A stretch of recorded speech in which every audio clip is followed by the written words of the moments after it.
নমস্কার ভিউয়ার্স, আজকে যে ব্লগটি আমি আপনাদের সঙ্গে নিয়ে এসেছি আপনাদের সঙ্গে আলোচনা করার জন্য, তো সেটি হচ্ছে লো ব্লাড প্রেশার। এর আগের ব্লগটি ছিল হচ্ছে হাই ব্লাড প্রেশার, আজকে হচ্ছে লো ব্লাড প্রেশার। আমার চেম্বারে ম্যাক্সিমাম সময়ে পেশেন্ট পাই, আমি দেখি চেহারা বেশ তাকতবার, মোটা, ভালো, হেলদি, গুড টু লুক, কিন্তু তাদের ক্ষেত্রে তারা আমাকে এসে কি বলে, ডাক্তারবাবু আমার আর কাজ করতে ইচ্ছে করছে না, ডাক্তারবাবু আমার উঠলেই মাথা ঘুরে যাচ্ছে। এদের বাড়ির লোকরা কিন্তু ভাবতেই পারে না যে পেশেন্টের লো ব্লাড প্রেশার হলেও হতে পারে। তারা বলে যে তারা এত ডাল ভাত তরকারি হামলে খাচ্ছে, প্রেশার বাড়ছে না, কী করে হয়? নিশ্চয়ই অন্য কোনো বড় রোগ হয়েছে। তারা থাইরয়েড নানা রকম রোগের কথা চিন্তা করে, বড় বড় টেস্ট করে, সিটি স্ক্যান করায়। আমি কিন্তু কতগুলো সিমটমস আপনাদেরকে বলবো, যেইগুলো ভালো করে আপনারা ফলো আপ করবেন, করলে বুঝতে পারবেন যে পেশেন্টের লো ব্লাড প্রেশার হলেও হতে পারে, এবং সেই মতন যদি খাদ্য এবং ওষুধ খাওয়ানো যায় তাহলে পেশেন্ট সেরে যাবে। তাহলে লো ব্লাড প্রেশার সম্বন্ধে আজকে আমরা আলোচনা করছি। লো ব্লাড প্রেশারে কী কী সিমটমস থাকতে পারে? প্রথম, ফ্যাটিগ, মানে প্রচণ্ড দুর্বলতা, কাজে অনীহা, উঠতে ইচ্ছা করছে না, বসতে ইচ্ছা করছে না, বসলে উঠতে ইচ্ছা করছে না, উঠলে বসতে ইচ্ছা করছে না, সারাদিন মনে হচ্ছে শুয়ে থাকি এবং তাদের ঘুমও ভালো হচ্ছে। হাই ব্লাড প্রেশারের পেশেন্টে কিন্তু ঘুম ভালো হয় না, লো ব্লাড প্রেশার পেশেন্টে ঘুমিয়ে থাকে। 2, উঠলে মাথা ঘোরা, চোখে অন্ধকার দেখা, এটাকে বলা হয় ডিজিনেস, ভার্টিগো, প্রচণ্ড মাথা ঘুরে যাচ্ছে, উঠলেই বাথরুম পায়খানা থেকে উঠেই মাথা ঘুরে যাচ্ছে, দেয়াল ধরে ফেলছে এরকম করে হঠাৎ করে। তো এটা একটা খুব মারাত্মক সিমটমস।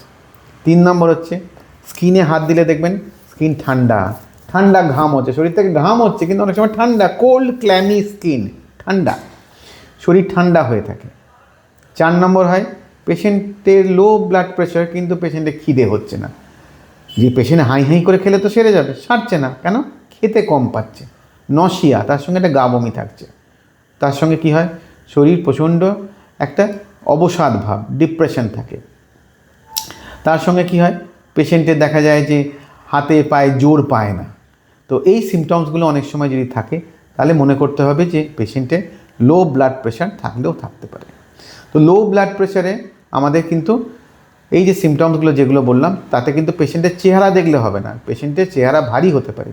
পেশেন্ট যদি দেখা যায় ডাল ভাত তরকারি পর্যাপ্ত পরিমাণে খাচ্ছে কিন্তু সে হজম করতে পারছে না, তার হয়তো ডাইজেশন ভালো হচ্ছে না, তাহলে কিন্তু সেটা অনেক সময় লো ব্লাড প্রেশারের জন্য হয়। বা পেশেন্ট যদি দীর্ঘদিন দেখা যায় যে কোনো একটা রোগে ভুগেছে, হয়তো ধরুন টাইফয়েডে ভুগেছে বা জন্ডিস থেকে উঠেছে, তো সেই সব পেশেন্টেরও কিন্তু হাইপোটেনশন হতে পারে। হাইপোটেনশন মানে লো ব্লাড প্রেশার। তো সেই সব পেশেন্টের ক্ষেত্রে কিন্তু আপনাদের বাড়ির লোকেদের ভীষণ পরিমাণে যত্ন নিতে হবে।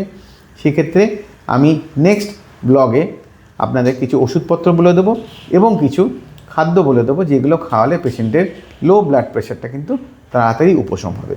এবং সবথেকে বড় কথা যেটা আমি বলবো, যে লো ব্লাড প্রেশার আমি সিমটমসগুলো বললাম, পেশেন্টের না সিমটমসও থাকতে পারে। পেশেন্ট হয়তো দেখা যাচ্ছে সে দৌড়ে কাজ করছে, সব কিছু করছে, কিন্তু দুম করে একদিন পড়লো, প্রচণ্ড মাথা ঘুরে গেলো এবং মাথা ফেটে গেল। তো এই সময় অনেক সময় পেশেন্ট মেবি অ্যাসিমটোম্যাটিক অলসো। সুতরাং যদি পেশেন্ট অ্যাসিমটোম্যাটিক হয় তাহলে কিন্তু লো ব্লাড প্রেশার আপনারা বুঝতে পারবেন না।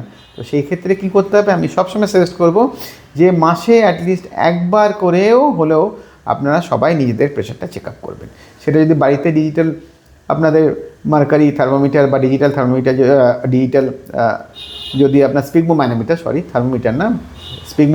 যদি থাকে বা ডিজিটাল আপনার স্পিগমোম্যানোমিটার থাকে, তো সেই সব ক্ষেত্রে সেগুলো বাড়িতে প্রেশার মাপার যন্ত্র যদি থাকে তাহলে আপনার বাড়িতে অ্যাটলিস্ট মাসে একবার করে আপনারা মেপে নেবেন, এবং সবথেকে শিওর কিন্তু তার মাধ্যমে নেবেন। সিমটমসগুলো তো আপনাকে একটা ইন্ডিকেশন দিল, কিন্তু শিওর হতে পারবেন blood pressure only by checking, by instruments, এগুলো অবশ্যই করবেন। তাহলে বোঝা গেল আমার এই ব্লগে আপনাদের হাইপোটেনশন কী। সুতরাং এইবার থেকে আশা করি আপনারা লো প্রেশারে কেউ ভুগবেন না। নমস্কার ভিউয়ার্স, আজকে এই অবধি থাকলো।